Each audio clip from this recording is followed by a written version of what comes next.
Yeah, it's very sad. I've just come to know. I have visited that place long time back, very long time back.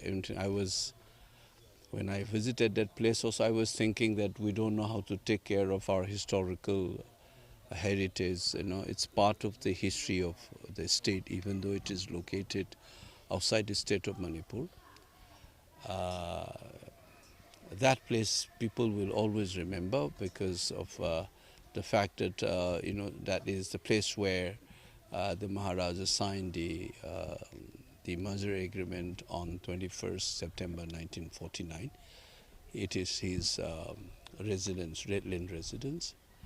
I think he arrived there on 17th of September 2021, and on the 21st he signed that agreement. Besides, since that was a royal, property, that used to be the place where many people have stayed. Like I remember Imasi Binodini stayed there while she was studying there.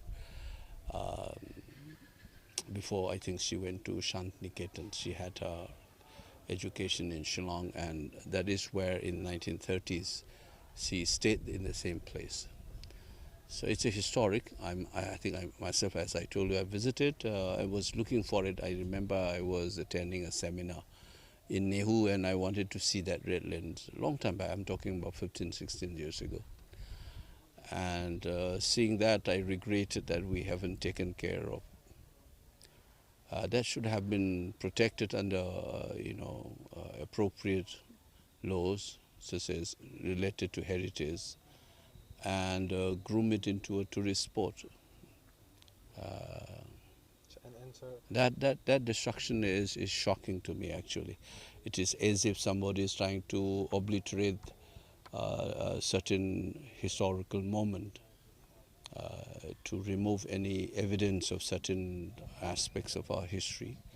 That's very sad, and we must find it out who ordered the demolition of that place. Instead of preserving it, and renovating it and preserving it as a heritage site, if you have destroyed it like this is I take it as a direct assault on the dignity and history of Manipur as an entity, as a people.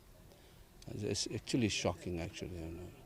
They should rebuild it in the same model and preserve it and develop it as a historical site for the rest of the country as well. This is not only about Manipur.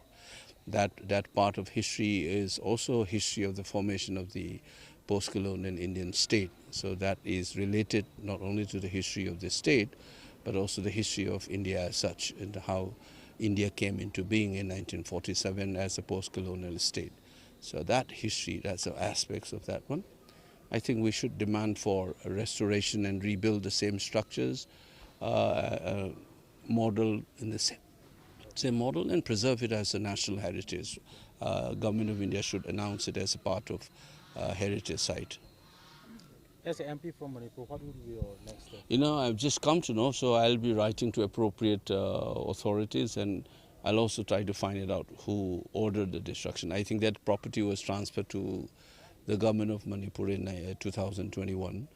So I think the state government must be in know of the things. So we must demand, the people of the state must demand to know why and who ordered the destruction of that historical site.